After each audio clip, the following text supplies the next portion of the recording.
Hello guys, आपका मेरे channel फ्लोमैथ point पर आपका स्वागत है। मैं लक्ष्मी नेगी और आज इस क्लास में मैं आपके लिए लाई हूँ एक नई स्किल, प्रस्तावना प्रश्न कौशल। तो चलिए आज की क्लास को स्टार्ट करते हैं।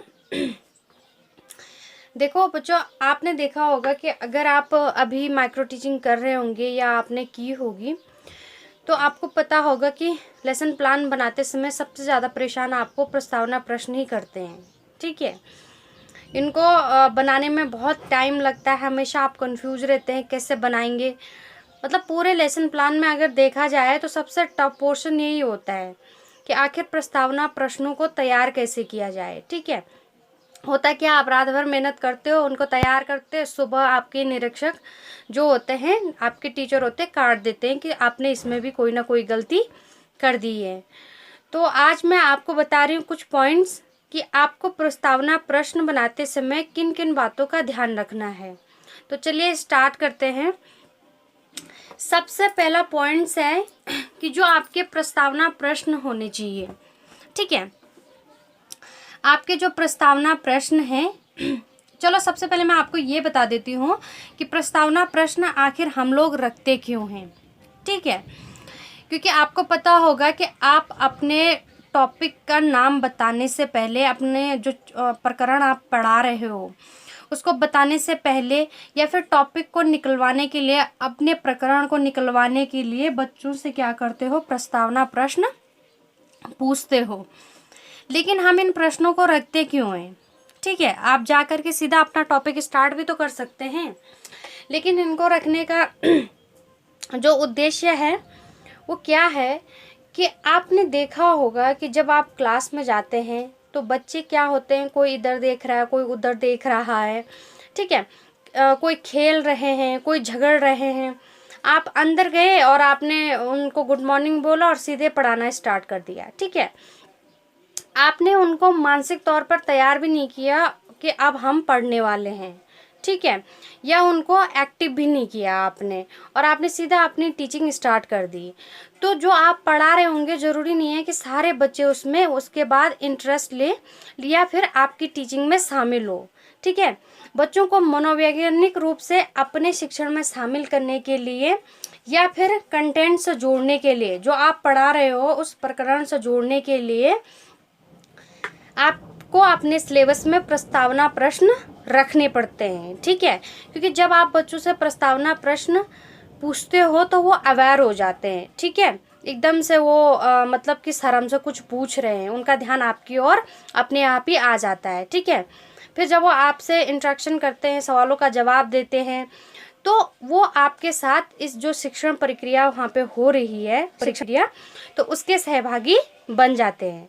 ठीक है, तो प्रस्तावना प्रश्न हम क्यों रखते हैं? पहली बात कि बच्चों को वहाँ पर अवेयर, जागरूक करने के लिए। ठीक है, यानी कि बच्चों को सक्रिय, एक्टिव बनाने के लिए, और दूसरा उनको टॉपिक से यानी कि कंटेंट से जोड़ने के लिए। ठीक है, कि आज वे क्या पढ़ने वाले हैं, उनको मानसिक तौर पर पढ़ने के लिए तैयार करने के लिए। ठीक है, अब सबसे पहले आपको ध्यान देना है कि जब आप प्रस्तावना प्रश्न लिखते हो, ठीक है, या आपका सूक्ष्म शिक्षण में प्रस्तावना प्रश्न कौशल चल रहा है, तो आपके प्रस्तावना प्रश्न क्या होने चाहिए, बच्चों के पूर्व ज्ञान पर आधारित होने चाहिए। ठीक है, बच्चों के पूर्व ज्ञान पर आपके प्रस्तावना प्रश्न आधारित होने चाहिए। ठीक है, आप जिस कंटेंट को पढ़ा रहे हो उस कंटेंट के अंदर के कुछ डीप क्वेश्चन या कुछ कठिन क्वेश्चन आप प्रस्तावना प्रश्नों में शामिल नहीं कर सकते हैं। आपको उस कंटेंट से रिलेटेड हल्की फुल्की चीज़ें उसमें रखनी है प्रस्तावना प्रश्नों में, जो आपको अपने अनुसार लगता है कि बच्चों को इतना तो पता होगा ही। ठीक है, उसके बाद क्या होता है कि प्रश्नों में क्या होना चाहिए। देखो, पहला तो हो गया कि प्रश्न बच्चे के पूर्व ज्ञान पर आधारित होने चाहिए।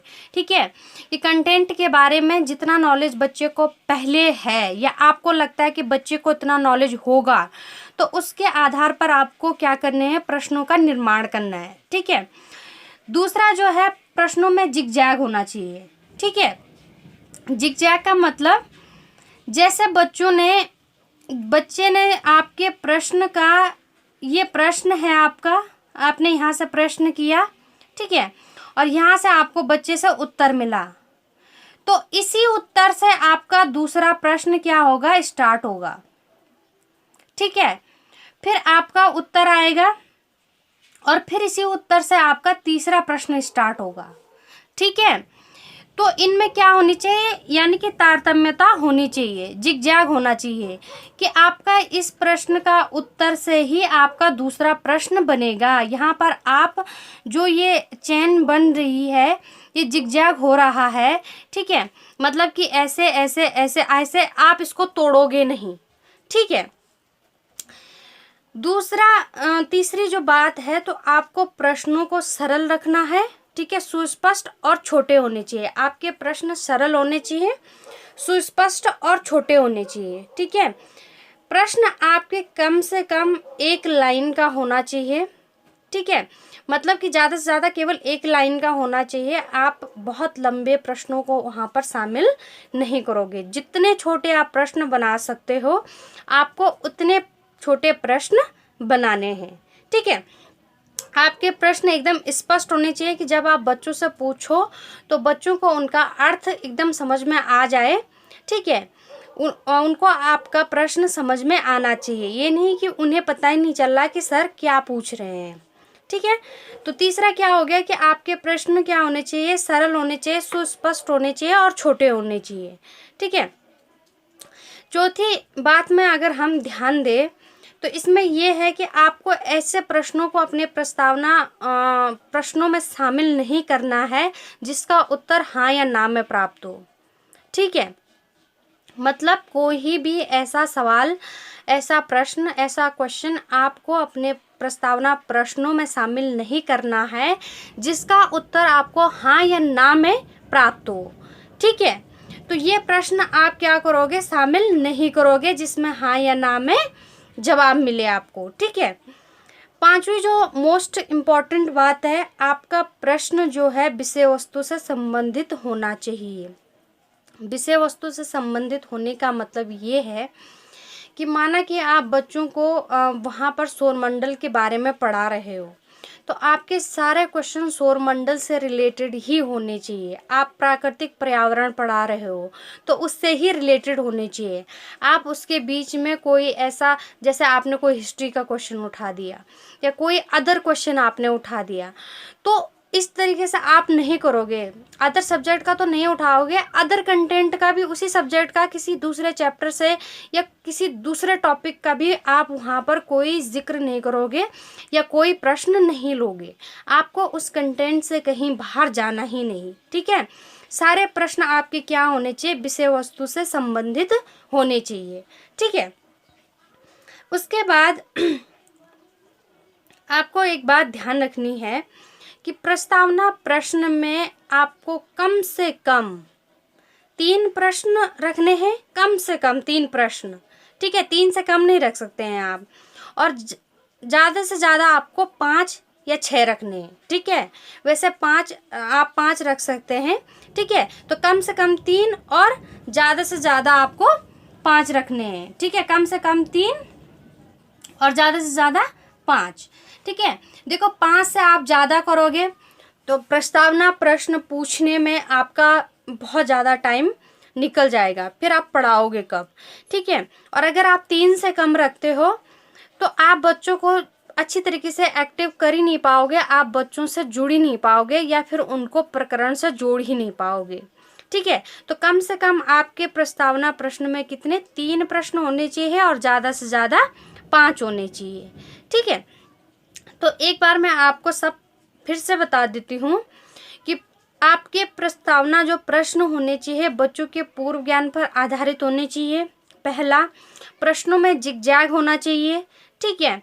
उसके बाद आपके प्रश्न सरल, सुस्पष्ट और छोटे होने चाहिए, ठीक है। ऐसे प्रश्न नहीं होने चाहिए जिनका उत्तर हाँ या ना में प्राप्त होता हो।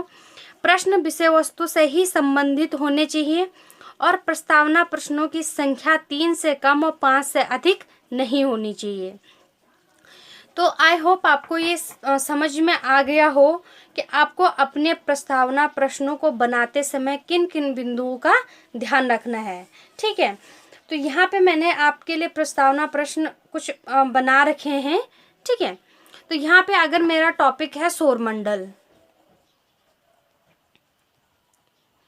ठीक है, अब इससे रिलेटेड मैं प्रस्तावना प्रश्न कैसे बनाऊंगी, ठीक है। देखो, आपको ये ध्यान रखना है कि कभी भी लेसन प्लानिंग आप अपने स्तर को ध्यान में रख करके नहीं बनाओगे, या फिर अपने अकॉर्डिंग या अपने नॉलेज के अकॉर्डिंग नहीं बनाओगे, ठीक है। आप जब भी लेसन प्लानिंग करते हो, उसमें किसी भी चीज़ का मेंशन करते हो, तो आपको बच्चों के अकॉर्डिंग करना है, ठीक है। आपको जानना है कि बच्चों को कितना पता होगा, ठीक है, या फिर बच्चे मेरे इस सवाल पर किस तरीके के जवाब दे सकते हैं, ठीक है। तो आपको अपनी लेसन प्लानिंग जो है बच्चों के अकॉर्डिंग बनानी है, ठीक है।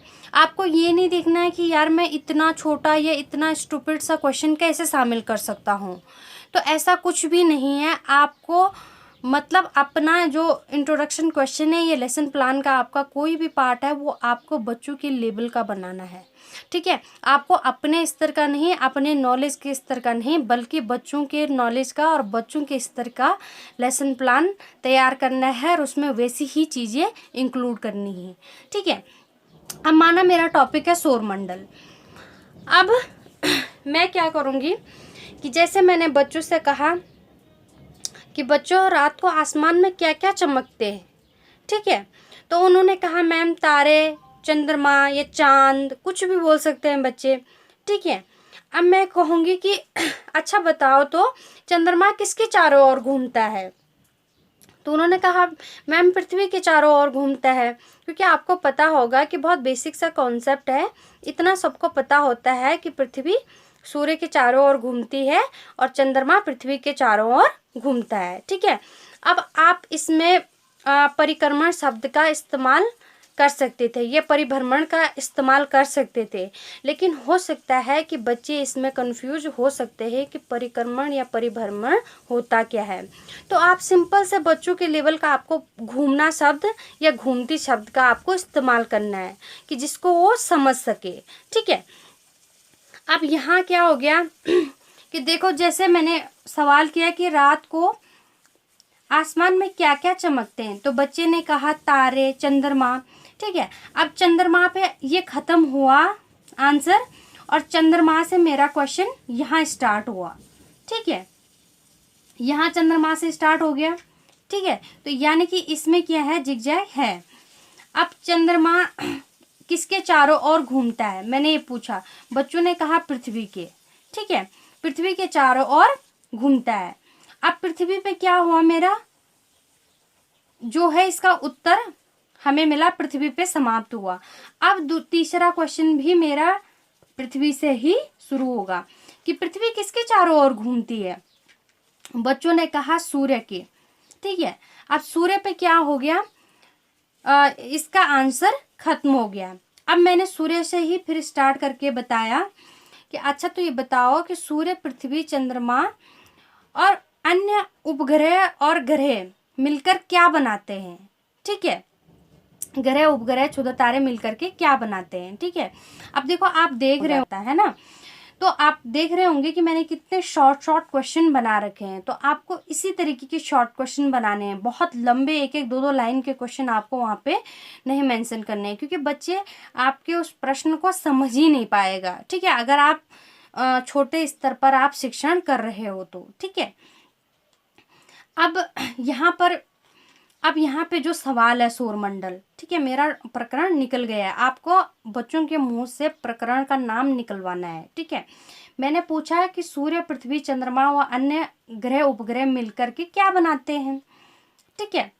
तो बच्चे सौरमंडल अगर वो जानते हैं तो वो सौरमंडल बता भी सकते हैं, और अगर उन्होंने वो नहीं भी बता पाए तो उसके बाद मैं लिखूंगी कि प्रकरण की जो जगह हम खाली छोड़ देते हैं। आपको पता होगा कि ब्लैक बोर्ड पे हम सारा काम करते हैं, अपना नाम, दिनांक, समय, अवधि, पीरियड वगैरह सब लिख देते हैं, केवल हम छोड़ते हैं प्रकरण को खाली, ठीक है। अगर आपको पता होगा तो प्रकरण को हम खाली छोड़ देते हैं। तो यहाँ पर आप क्या करते हो, तो जैसे बच्चों ने यहाँ पर अगर इस सौरमंडल का जवाब नहीं दिया है तो ज़रूरी नहीं है कि अब आप फिर आगे बढ़ो कि बच्चे आप सौरमंडल के बारे में विस्तार से बताओ। जब उनको इतना ही नहीं पता कि सौरमंडल सूर्य, पृथ्वी, चंद्रमा, ग्रह, उपग्रह सब मिलकर के सौरमंडल को बनाते हैं, तो उनको सौरमंडल के बारे में विस्तार से पता तो होगा ही नहीं। तो उस समय आप अपना उद्देश्य कथन कहोगे कि बच्चों आज हम क्या करेंगे, सौरमंडल के बारे में पढ़ेंगे। ठीक है, तो ये तो आपने प्रकरण निकाल दिया। ठीक है, अब यहाँ पे भी कंफ्यूजन होता है। कंफ्यूजन क्या होता है कि माना कि आपके बच्चे बहुत एडवांस हैं। ठीक है, अब उनको पता है कि सूर्य, पृथ्वी, चंद्रमा सभी ग्रह उपग्रह मिलकर के सौरमंडल का निर्माण करते हैं। ठीक है, उन्होंने बता दिया कि सर सौरमंडल। अब आपको तो पढ़ाया गया कि आपको प्रकरण निकालना है, बच्चों ने आपके उसका जवाब दे भी दिया है, तो क्या आप सीधे आप अपनी टीचिंग को स्टार्ट कर दोगे? तो इसका जवाब है नहीं। देखो, बच्चों को आपको वहाँ से अपनी टीचिंग शुरू करनी है जहाँ से बच्चे का ज्ञान क्या हो जाएगा, समाप्त हो जाएगा उस चीज़ के बारे में। ठीक है, अब जब बच्चे का ज्ञान समाप्त हो जाएगा तो उसके अंदर उस सवाल को लेकर के जिज्ञासा पैदा हो जाएगी। ठीक है, आपको बच्चे को क्या करना है, जिज्ञासु बनाना है। ठीक है, अब जैसे बच्चे ने सौरमंडल का जवाब दे दिया, आपका टॉपिक निकल गया, आपका प्रकरण निकल गया। अब आप यहाँ पे क्या करोगे कि भले आपने उसको प्रस्तावना प्रश्न में ना लिखा हो, तो आप वहाँ पर क्या लिखोगे कि बच्चों आप बताओ कि सौरमंडल के बारे में और विस्तार से बताओ। तो यहाँ पर आप जहाँ तक अगर उन्होंने सौरमंडल के बारे में नहीं पढ़ा है तो विस्तार से नहीं बता पाएंगे। तो ये प्रश्न आपका विकासात्मक हो सकता है कि बच्चे इसका भी जवाब दे दे। समस्यात्मक हो सकता है कि वो थोड़ा कम बता पाए, और निरुत्तर भी हो सकता है कि बच्चे उसका उत्तर ना दे पाए। ठीक है, तो यहीं से आपको क्या करनी है, अपनी टीचिंग स्टार्ट करनी है। अगर बच्चों ने कहा कि सर सौरमंडल बता दिया, यहाँ तक हो गया, अब आपने फिर सौरमंडल से यहाँ क्या कर दिया, क्वेश्चन स्टार्ट कर दिया, तो यहाँ पर आप बोलोगे कि बच्चों सौरमंडल के बारे में विस्तार से बताओ।